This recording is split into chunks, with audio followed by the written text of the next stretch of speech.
Olá, meus alunos, tudo bom? Então, estamos hoje para assistirmos então a nossa aula número 8. Nós tivemos mais aulas a respeito de trabalhos, revisões, avaliações, mas a nossa videoaula 8 será hoje.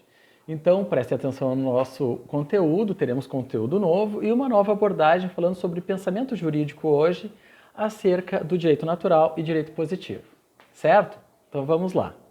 Então, nós temos dois pensamentos jurídicos muito interessantes e muito importantes dentro do mundo jurídico, e isso nos interessa de sobremaneira, justamente para perceber quanto um deles se sobressai.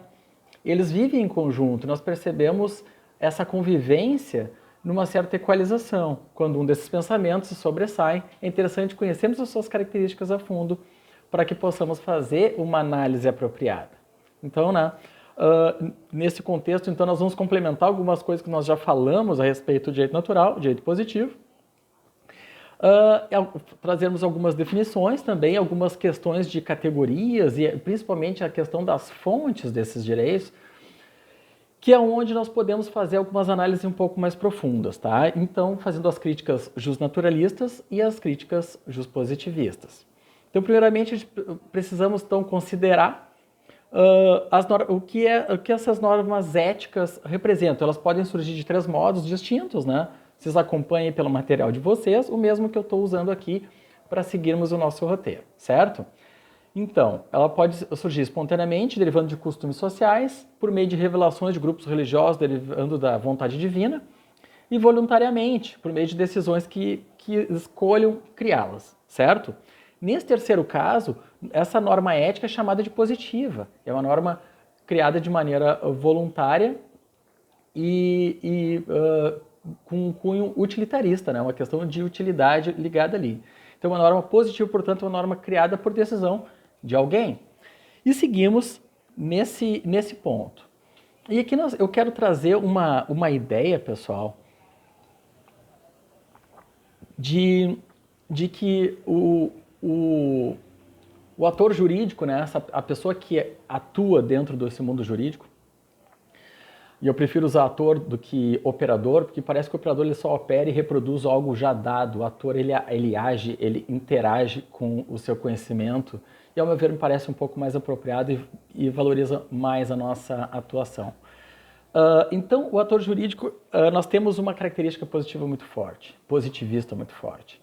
Como se a questão escrita, a questão posta, ela é dada como uma verdade absoluta. E nós temos um problema da verdade absoluta e dessa questão inquestionável dentro do direito. E isso complica a nossa interpretação, justamente porque nós temos um problema da verdade.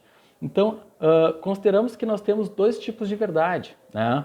Lá no conteúdo eu até fiz um pequeno esboço sobre isso para vocês. Nós temos a verdade 1 e a verdade 2. Então a verdade 1 ela ocorre fora do tempo, sem uma ideia de temporalidade, como uma descoberta, vamos supor, de um vírus. Justamente em épocas de pandemia, interessante que esse exemplo eu já fiz há muito tempo e hoje ele se encaixa de maneira muito irônica e cruel nessa história. Então acontece entre o cientista e o vírus, sem participação de um terceiro, ele não tem uma relação com isso, é uma descoberta e esse conhecimento é posto. Mas existe uma segunda verdade, nós chamaremos aqui de V2, né? Verdade 2. E ela pressupõe outras composições para que ela ocorra. Então, porque ela não existe fora de uma questão temporal. E o direito ele é muito influenciado por essas questões. Então, como se eu chegar na aula, esse é um exemplo que eu uso muito em aulas, se Deus quiser que volte às aulas presenciais, né? Mas que eu uso muito em aula. Se eu chego para algum de vocês e falo assim, ó, você é meu amigo.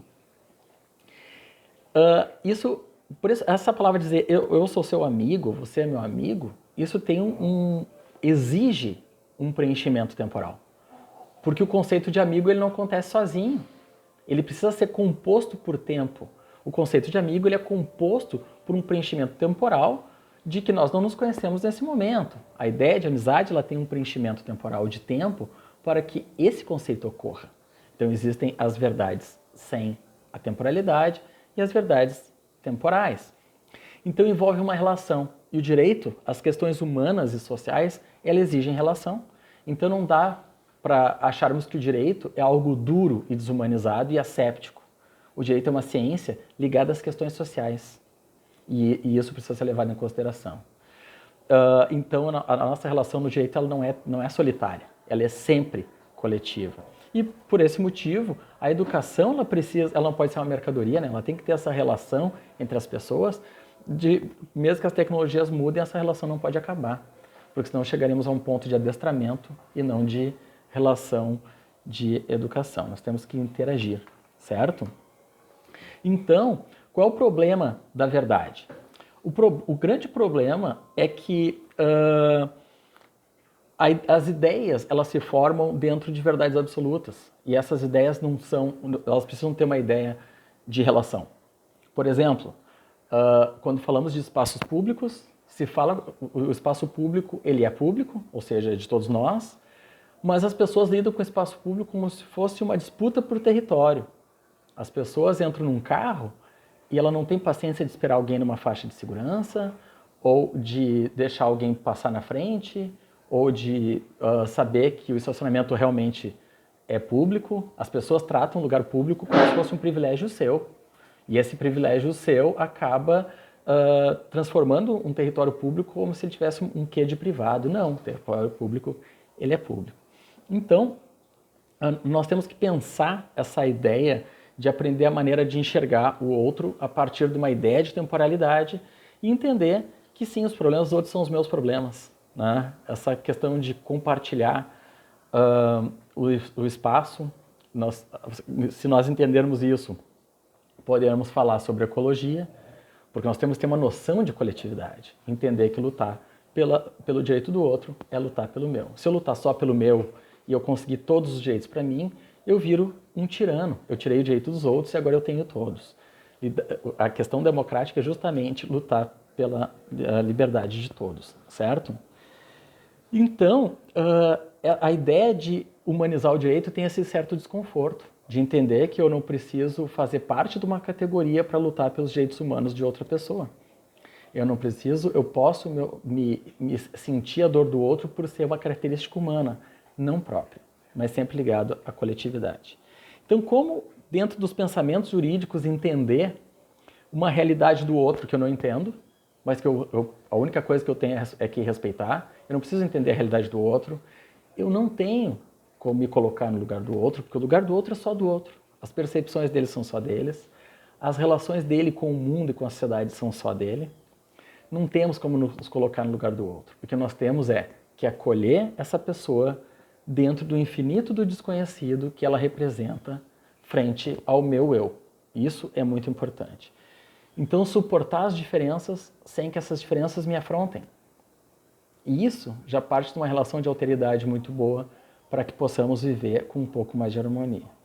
A partir dessa provocação inicial, meus amigos, eu vou começar a falar sobre as questões de direito natural e direito positivo, mas com esse pano de fundo para que vocês entendam as relações humanas que estão por trás do pensamento jurídico. Então, nós vamos considerar essas premissas de direito natural e direito positivo, essas questões das normas éticas, e partiremos da ideia de direito positivo, portanto. Então, ele pode ser considerado aquele grupo de normas jurídicas, então, criado por meio de decisões voluntárias, e o agente que hoje toma tais decisões é o Estado. Tá?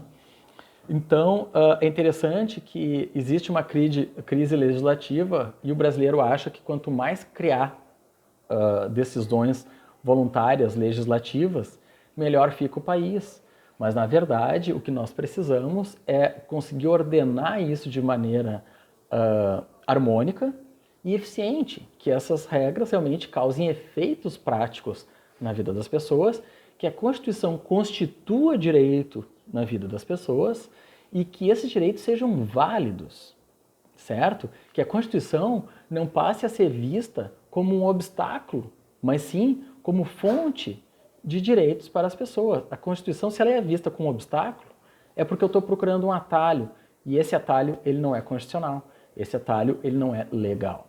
Por mais fundamentos que se possa querer fabricar para que esses atalhos tenham algum sentido. O direito ele não pressupõe atalhos. A Constituição ela não pode ser um obstáculo. A Constituição ela é a segurança de que as regras do jogo precisam ser respeitadas. Se nós não respeitamos as regras do jogo para efetivar uma democracia, nós não somos democráticos. Se eu não respeitar as regras do jogo para defender ou para acusar, eu não estou sendo legal. E se eu sou ilegal, o grande perigo é de que eu me transforme naquilo que eu quero combater. Por exemplo, se para pegar um criminoso eu cometo um crime, agora nós temos dois criminosos. Aquele que foi pego e aquele que o pegou, porque se eu pego aquele criminoso cometendo um crime, eu também sou criminoso. E o direito lida com as questões assim. As questões, nós não temos atalhos.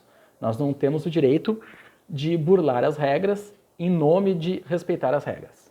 Certo? Por isso nós temos que estudar mais que todo mundo, trabalhar mais que todo mundo, porque nós não temos esse direito, certo? E esse é um grande desafio. O direito não é uma área para pessoas fracas e de pessoas sem coragem, porque nós temos que lidar com as regras e termos essa ética sempre presente, certo? Se 10 pessoas que se consideram o que se chama, de maneira falaciosa e absurda, o tal de cidadão de bem,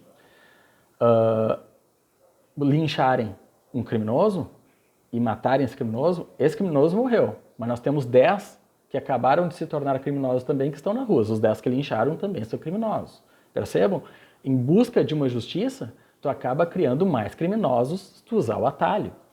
E isso é o que o direito defende. O direito ele não tem sentimento, ele tem que ter uma conexão com base democrática para defender os valores dentro da sociedade. E isso é um grande desafio, pessoal, porque o senso comum está aí para derrubar a nossa ciência. E a nossa ciência ela tenta se resguardar dentro desses valores e tentar manter a sociedade protegida. E eu conto com vocês para fazer esse serviço também. Então, o Estado é a fonte dessa positivação, né? Essa escolha, hoje é o Estado que faz, e essas normas jurídicas são criadas por decisões voluntárias. Então, o Estado, a partir do momento que ele tem a vontade de modificar essas normas, ele pode tanto criar, como revogar, como modificar. É uma questão voluntária, uma questão de vontade. Dependendo da utilidade dessa norma, ela pode ser modificada. E ela também tem uma produção muito extensa e muito prolífica, né, de direito positivo, porque o tempo inteiro ela tanto muda quanto ela é criada. Então ela é mutável também, né? Então cada nação também tem um estado, um direito positivo que o faz. Então o direito positivo ele também tem uma característica regional, porque varia de território para território, né? O direito positivo brasileiro não é idêntico ao dos países vizinhos do Mercosul, né? Então, dada essa mutabilidade e essa variabilidade, então o direito positivo ele também se torna, uma outra característica dele é o ser relativo. Então não podemos afirmar que uma norma jurídica de um Estado nacional tem um valor absoluto. Essas normas elas precisam também, ela tem uma limitação de fronteira, né? E dependendo da questão de hierarquia dentro de Estado e município, também uma questão territorial, inclusive dentro do Estado, do país. Então, para que possamos considerar uma norma jurídica positiva válida, devemos sempre ter em foco a autoridade que a positivou, porque para ela ser positivada, ela precisa cumprir um rito para que ela chegue ao ordenamento jurídico. Já o direito natural, ela tem outras características. E o direito natural, né, já é interessante lembrar do nome, o direito natural, por sua vez, pode ser definido como aquele conjunto de normas jurídicas que derivam da natureza. Então, como já o próprio nome indica, o direito natural ele tem uma fonte ligada às questões naturais. Então, podemos acrescentar que as normas jurídicas naturais são vistas como dados anteriores, portanto, ao Estado, inclusive. Então, aqui já temos a primeira diferença básica, que é a questão do seu início, a primeira questão da fonte. Uma fonte é o do Estado, por questão voluntária, né? E uma questão mutável, uma questão de oportunidade de positivar. Já o direito natural tem uma ideia de valor anterior ao Estado, porque é ligado à natureza. Então tem as origens naturais, que nós vamos falar um pouquinho sobre isso mais adiante, nós temos, inclusive, várias posições sobre de onde saiu essa origem natural do direito natural, certo? Então, o direito natural, ele, por exemplo, ele não é escrito, ele não é criado pela sociedade, nem é formulado pelo Estado. Então, com o adjetivo natural, né, com essa indicação, é um direito espontâneo que se origina na própria natureza, né, na questão social do homem, e que é revelado pela conjugação da experiência e da razão. Então, aqui já começamos a botar algumas outras características que traz a ideia, inclusive, da crença, né? Então, a crença na existência do direito natural decorre de outras coisas, né? Dessa insatisfação filosófica do homem e que ele tem dificuldade de entender os infinitos, né? Tanto de inícios como os de finais, né? da nossa existência. Então, existiria então esse afã de identificar um direito que ultrapasse essas limitações filosóficas do homem. O direito natural, então, ele seria permanente, porque ele seria desde sempre para sempre, porque era uma característica da natureza do homem e não seria criada, ela já estaria estabelecida. Né? Então, esses valores que antecedem e constituem, inclusive, ao ser humano, né, não podendo ser modificados por força de atos voluntários, reforçando aquela diferença inicial do direito positivo.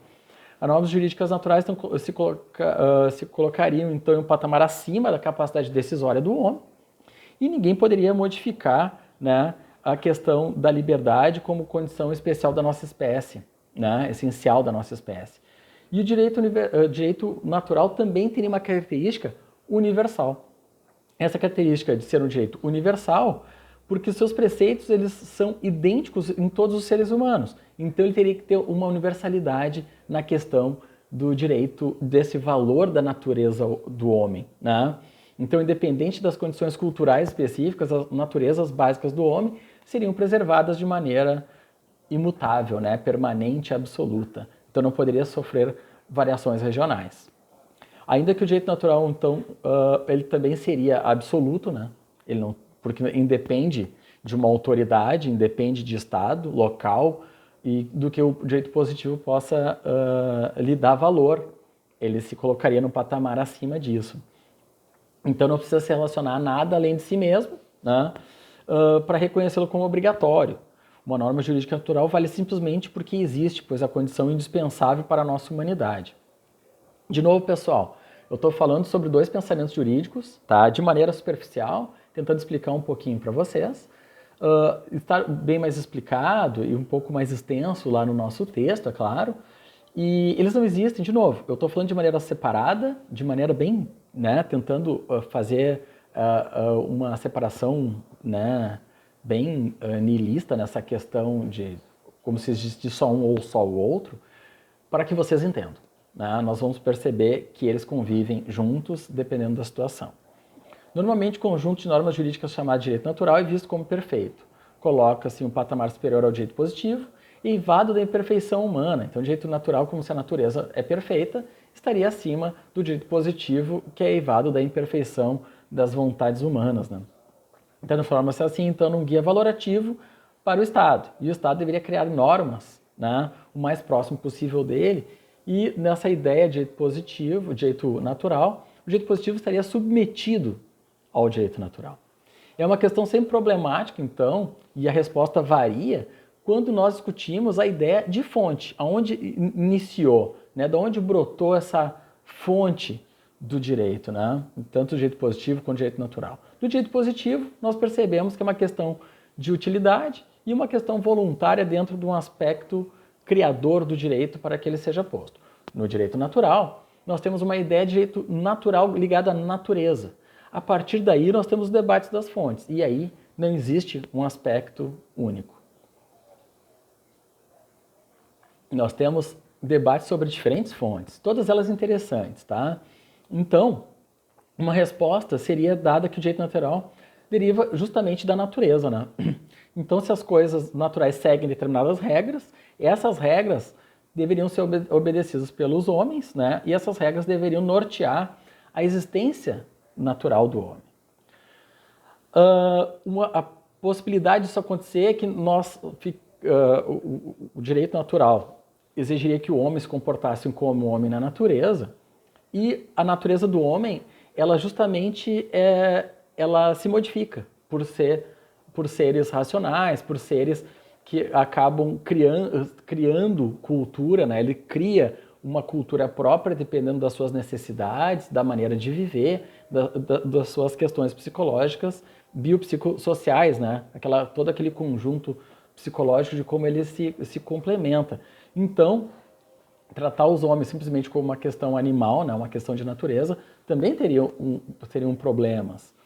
Outra resposta seria ter contornos religiosos. Porque se a natureza foi obra divina, então o direito natural seria ligado a uma questão divina. Aí também temos outras propostas de início e fonte do direito natural. Então, descobrir as fontes dessa divindade e de como se tornou divina e quais são as regras divinas para a convivência dos homens, seria a descoberta do que o homem deve ser. Né? Então, a questão divina seria o norteador do homem. Do direito natural seria a natureza, foi criada por uma divindade, então, sabendo a vontade da divindade, eu sei o que deve ser o direito aqui. Mas ainda podemos ter uma outra proposta, porque se nós pegarmos os iluministas, então, a proposta deles é que a natureza ela se rege por uma questão racional. Então existe uma razão para as coisas acontecerem de uma maneira. Então o direito natural seria correspondente à ideia da descoberta da razão. Então a última fonte do direito natural seria a racionalidade, seria a ideia da razão. Então nós temos essas três propostas que, dependendo do momento histórico, se colocou como origem do direito natural. E existem alguns conflitos, portanto, entre a ideia de direito natural e direito positivo. Uma vez descobertas as normas de direito natural, seu objetivo seria que o Estado se transformasse de acordo com elas, sem exceções. E o direito positivo todo fosse ligado à ideia de direito natural. Mas, por outro lado, né, isso na prática não ocorre, porque em algumas situações surgem conflitos entre ambos. E qual prevalece, então, quando acontece um conflito entre o direito natural e o direito positivo? Os naturalistas, é claro, não tem dúvidas em dizer de que existe uma hierarquia. O direito natural, por ser perfeito e dado anterior ao Estado e ter uma ideia absoluta, deveria, então, exigir que o direito positivo não contrarie as suas bases, né? Que ela não pode ser desobedecida. Assim, o direito positivo ele se transforma em um direito se e enquanto estiver de acordo com o direito natural. Então, essa é a proposta do direito natural. O direito positivo precisa se submeter e dar conta daqueles valores estipulados no direito natural. Essa postura extremada, então, ela justifica atos de resistência à lei. Porque o direito natural, então, visto como injusta, então causa uma insegurança jurídica sob o ponto de vista do direito estatal. Alguns dos naturalistas, mais contidos e moderados, afirmam que o direito natural é apenas um conjunto valorativo. Daí começa a dar uma melhorada. Então, olha, então não é uma exigência de que o direito positivo se submeta, mas que ele siga esses valores dados até esse ponto, para que ele consiga nortear uma atividade legislativa e que esses valores naturais sejam protegidos dentro de uma ideia positiva. Né? E isso pode se transformar numa norma jurídica ou não. Então já existe uma proposta mais moderada nesse caminho. Nessa perspectiva, deixa eu só dar uma aumentadinha aqui, pessoal. Então, nessa última perspectiva, ainda que o direito positivo, então, ele viole um preceito de direito natural, deve ser obedecido. Porque essas normas jurídicas criadas pelo Estado, elas não vão corresponder integralmente às ideias de direito natural. Mas esses pequenos conflitos vão existir a partir do momento que os valores estejam inseridos, mas que não contemplem na sua integralidade. Mas a questão ainda fica um pouco mal resolvida. Então, se o Estado criar uma lei que cause uma injustiça insuportável aos cidadãos, suponhamos que determine o extermínio de um grupo étnico ou, então, um determinado território. A população não poderia e até deveria, né, resistir a essa lei, porque diante de uma lei injusta, imoral e tirânica, existe uma obrigação moral, inclusive, de resistir a uma questão dessa. Então, porque ele violaria um direito natural, que é a questão da vida, né? Vamos colocar aqui esse bem maior, que ficaria bem claro de perceber que existe um abuso estatal aí. Então, nos parece aqui que os justnaturalistas diriam, não, essa lei não deve ser obedecida porque o direito à vida está acima de tudo.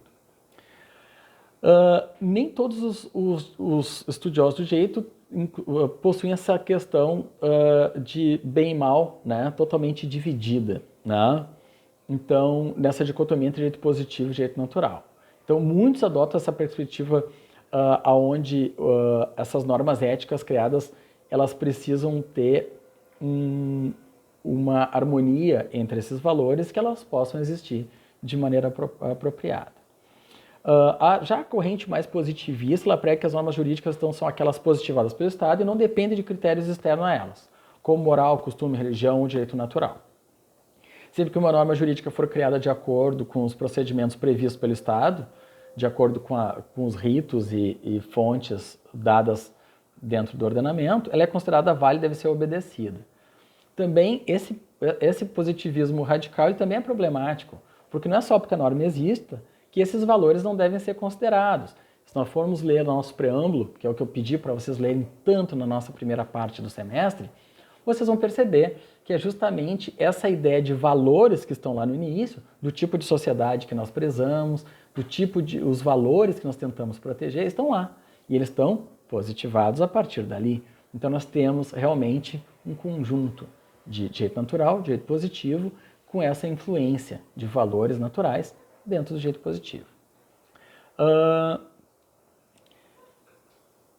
Então nós temos algumas ideias, algumas questões, algumas críticas, né, que os positivistas fazem ao direito natural, que, segundo eles, inviabilizariam uma utilização prática desse direito natural puro, né? Porque essas normas jurídicas naturais se justificam pela necessidade de encontrarmos um jeito permanente, né? Então, e universal. Isso seria muito difícil, porque nós temos uma questão regional muito forte, nós temos hoje as culturas muito variadas, essa questão de universalidade poderia, em alguns aspectos, dificultar. Outra questão é que as normas de direito natural seriam abstratas demais. E aí, isso possibilitaria que o direito encontrasse problemas na hora de definir a subsunção à regra. Então, determinadas sociedades consideram questões diferentes do que as outras, e essa vagueza daria uma insegurança jurídica na hora de interpretar essa lei. Então, qual o significado concreto dos direitos como liberdade e igualdade? Então, o significado concreto de liberdade e igualdade, esse tipo de interpretação, ela muda através da história, através do tempo. Então, essas questões abstratas, elas dificultam, e o direito positivo precisa saber lidar com elas. Então, as questões humanas, percebemos que as questões humanas é o grande desafio aqui, e o direito ele precisa saber enfrentar isso. Não é simples, é claro que não, nós não somos simples, o humano, né, as características humanas não são simples, são fascinantes, mas não são simples. Por isso que no início da aula eu falei, a área do direito não é feita para pessoas que queiram coisas fáceis e queiram respostas simples, porque nós temos complexidades interessantíssimas a serem estudadas. A questão do subjetivismo, né? Então, cada jurista que se aventura então, na busca dessas normas de direito natural termina por encontrar um conjunto diferente, muitas vezes contraditórios entre si. O jurista já encontra normas naturais que afirmaria a diferença fundamental entre humanos, pretendendo superioridades de um e de outros, e justificando coisas absurdas como escravidão, restrição de direitos a mulheres vistas como inferiores e coisas assim. Então, a ideia de direito natural ela precisa ter uns valores muito bem elaborados também, porque se o jurista entrar só nessa área, pode querer justificar o injustificável, né? Então, essas questões precisam ser bem postas e protegidas. Deixar algo muito subjetivo pode permitir tolerar o intolerável. Então, a ideia também do direito natural de maneira posta muito rígido, então, o direito natural, por ser considerado permanente e imutável, também tem uma ideia conservadora muito forte, e o direito tem dificuldade de evoluir. Então, tem que ter essa harmonia ligando as questões humanas, sociais, dentro do direito positivo. E aí, concluindo, tá, essa é a ideia de direito positivo e direito natural, eu quero chamar a atenção de vocês que realmente esses dois pensamentos eles existem de maneira conjunta. Tá? Então, eles constituem duas ordens distintas, mas que elas possuem uma convergência muito interessante. E isso nos interessa. Então, não há qualquer consequência organizada pela sociedade para o caso de descumprimento de uma norma jurídica natural, por exemplo. Mas tem valores, questões de direito natural dentro do nosso ordenamento positivo, né? O que está positivado.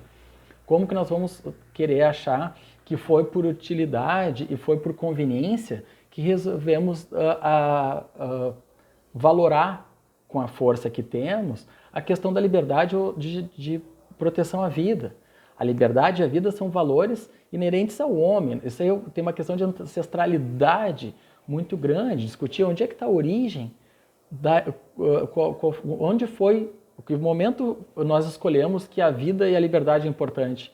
Isso não é importante antes de ser positivado? Sempre foi. Nós crescemos com essa necessidade. O exemplo que eu uso em aula é justamente com as crianças. As crianças são fontes de ensino permanente, né? Uma criancinha, um menino, uma menininha de 1 aninho, 2 aninhos, pega e dá um abraço. Né? Abraçar a criança sempre é bom, né?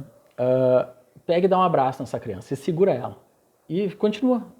Sabe quando passa aquele segundinho a mais do abraço, que a criança percebe, isso não é mais um abraço, essa pessoa está me segurando.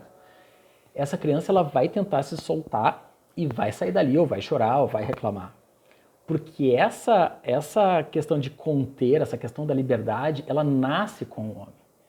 Isso não foi uma decisão voluntária de positivar isso e agora resolvemos que isso possa ser interessante. Isso sempre foi importante para o homem. Isso é um valor natural, uma questão humana que está colocada dentro do direito positivo. Certo? Lutar por a sua vida também está dentro da nossa essência, é um valor humano da nossa natureza que está dentro do direito positivo. Então esses valores eles andam juntos, eles existem juntos. Quando nós percebemos que algum deles começa a se potencializar, nós começamos a ver os problemas que isso causa. A equalização desses valores é o que vão fazer do direito mais harmônico e cabe a nós, intérpretes do direito, fazer isso de maneira mais técnica e precisa para que essa harmonia aconteça. Sempre lembrando das regras do jogo e dos valores a serem protegidos. Pessoal, na sequência teremos a sequência desses assuntos, né? E vocês fiquem atentos aí, façam os exercícios e nos falamos na próxima aula. Tchau!